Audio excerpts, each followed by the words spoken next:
Hello दोस्तों, आप सभी का स्वागत है आपका अपना चैनल एसएस क्लास 2.0 में। चलिए आज हम लोग देखेंगे प्रकाश का प्रवर्तन, जो कि फिजिक्स का चैप्टर है। इससे रिलेटेड जितने भी थ्योरी होंगे आज हम कवर करेंगे। ये हमारा फर्स्ट पार्ट होंगे। चलिए बिना टाइम वेस्ट किए अपने क्लास को शुरू करते हैं। प्रकाश कहते किसे हैं? तो प्रकाश ऊर्जा का एक रूप है। क्या है? तो ऊर्जा का एक यह रूप है जिसकी मदद से हम किसी भी वस्तु को देख पाते हैं। ठीक है, उसे प्रकाश कहते हैं। जिस भी वस्तु को हम देख पाते हैं वह प्रकाश के जरिए ही देख पाते हैं। ठीक है, आगे बढ़ते हैं। प्रकाश के गुण के बारे में जानते हैं। तो प्रकाश जब भी गमन करती है तो सरल रेखा में गमन करती है। ठीक है, जब भी गमन करती है तो वह सीधी रेखा में गमन करती है। प्रकाश विद्युतीय चुंबकीय तरंग है। कैसा है? तो प्रकाश विद्युतीय चुंबकीय तरंग है। ये भी मोस्ट VVI है। इसे भी आप कॉपी में नोट कर लें और अच्छी तरह से याद कर लें। इसलिए इसे संचरण के लिए माध्यम की आवश्यकता नहीं पड़ती है। मतलब कि इसको दूसरे माध्यम की आवश्यकता बिल्कुल ही नहीं पड़ती है। प्रकाश अपारदर्शी वस्तु की तीक्ष्ण छाया बनाती है। जो भी अपारदर्शी वस्तु है उसकी छाया बनाती है प्रकाश। ठीक है, आगे चलते हैं। जो कि आपको इसे तो बिल्कुल ही भूलना नहीं है क्योंकि मोस्ट VVI है। प्रकाश की चाल निर्वात में सबसे अधिक होती है।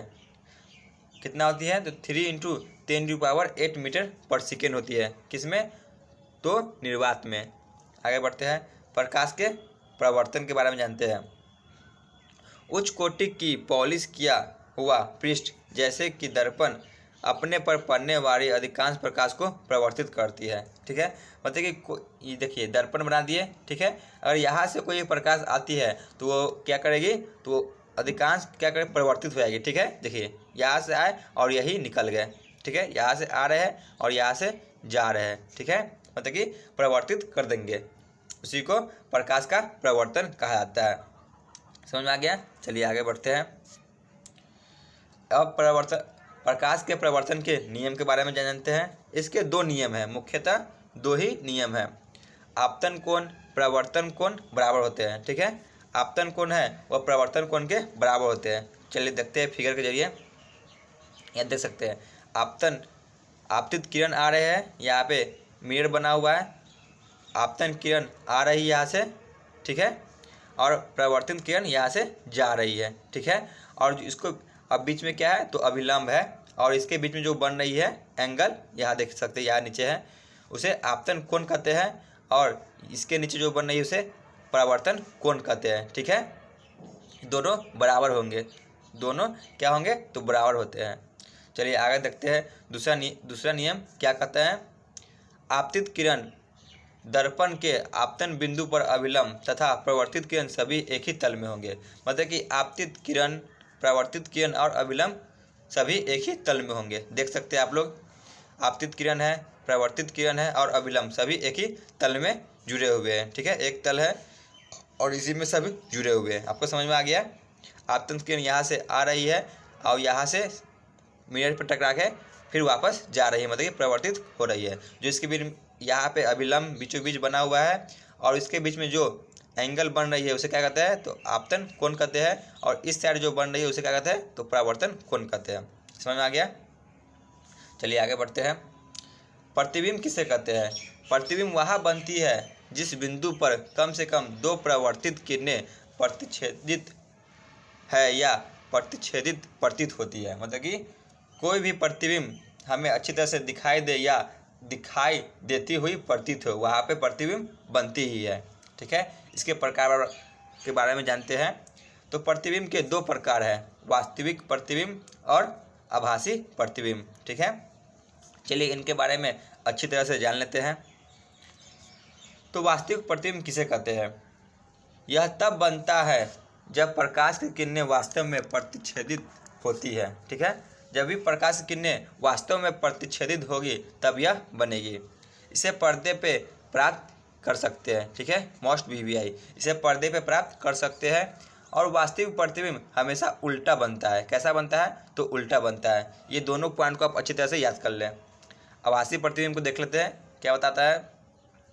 तो आभासी प्रतिबिंब यह तब बनता है जब प्रकाश की किरणें प्रतिच्छेदित होती हुई प्रतीत होती है। ठीक है, यह होती हुई प्रतीत होती है, बनती नहीं है, होती हुई प्रतीत होती है, तब आभासी प्रतिबिंब बनता है। ठीक है, वास्तविक में तो वास्तव में बनता ही है। और आगे देखते हैं, इसे पर्दे पे प्राप्त नहीं किया जा सकता।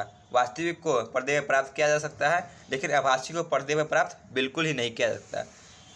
यह सीधा बनता है। आभासी प्रतिबिंब कैसा बनता है? तो सीधा बनता है, और वास्तविक उल्टा बनता है। ठीक है, कोई दिक्कत? अगर किसी प्रकार की दिक्कत हो तो आप कमेंट सेक्शन में बता सकते हैं। आगे बढ़ते हैं, अवतल दर्पण। अवतल दर्पण किसे कहते हैं? ठीक है, मान के चलिए गोली दर्पण का एक कटा हुआ मिरर है, इस डिफरेंस को आप भूल जाए, बताते हैं उसे याद करें। जो इसके बाहरी तरफ से जो रंजित होगा, ठीक है, उसी को अवतल दर्पण कहा जाता है। ठीक है, यहाँ से प्रिंसिपल एक्सिस आ जाएंगे, ये पोल हो गया, ठीक है, सेंटर ऑफ कर्वेचर हो गया। इतना बस आपको याद कर लेना है। इसके बीच में जो दूरी होंगे उसे क्या कहेंगे? तो फोकस दूरी कहेंगे। ठीक है, आगे बढ़ते हैं, अवतल उत्तल दर्पण के बारे में जानते हैं। ये भी आपको नहीं याद करना है, सिर्फ आप जान लीजिए ये गोली दर्पण है जो अंदर की तरफ हो और इसके अंदर की तरफ रंजित हो। ठीक है, उसी को कहेंगे और उत्तल दर्पण। बस इससे आपको इतना याद करना है। आगे देखते हैं आगे क्या बता रहे हैं। देखिए, गोली दर्पण दिया हुआ है, इसके बारे में बताया गया है कि किसको क्या कहा जाता है। तो ध्रुव, ध्रुव किसे कहते हैं? गोली दर्पण के परावर्तक पृष्ठ के केंद्र को दर्पण का ध्रुव कहते हैं। ठीक है, जो यहाँ पे दिया हुआ है P, इसी को ध्रुव कहते हैं। ठीक है, यह दर्पण के पृष्ठ पर स्थित रहता है। ध्रुव को प्राय P अक्षर से निरूपित किया जाता है। आ गया, कोई दिक्कत? मुख्य अक्ष किसे कहते हैं? चलिए जानते हैं। गोली दर्पण को ध्रुव तथा वक्ता त्रिज्या से गुजरने वाली एक सीधा रेखा जो मुख्य अक्ष कहते हैं। मुख्य अक्ष दर्पण के ध्रुव पर अभिलंब है। ठीक है, मतलब कि अभिलंब मतलब सीधे है। देखिए, याद रख सकते हैं, इसे मुख्य अक्ष कहते हैं, मतलब कि प्रिंसिपल एक्सिस कहते हैं।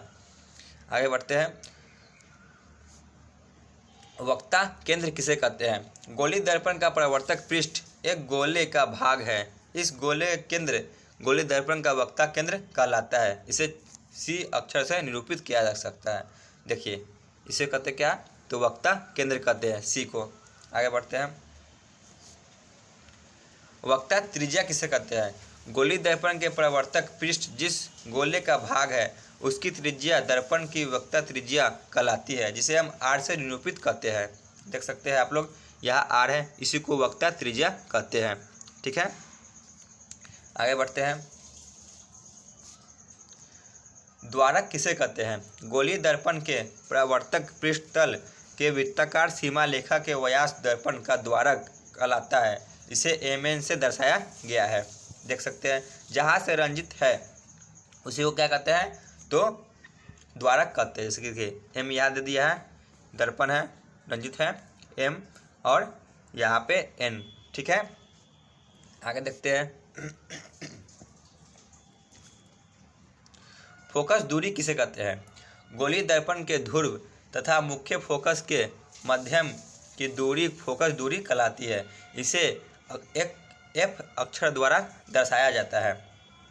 छोटे द्वारक के गोली दर्पण के लिए वक्ता त्रिज्या फोकस दूरी की दुगनी हो जाती है, जिसे R=2F कहते हैं। जितना R होगा उसके दुगुना क्या होगा? तो फोकस होगा। ठीक है, आपको इसे याद करना है। चलिए आगे, आज का क्लास यहीं पे ख़त्म करते हैं। इससे आगे आपको नेक्स्ट क्लास में मिल जाएंगे। धन्यवाद।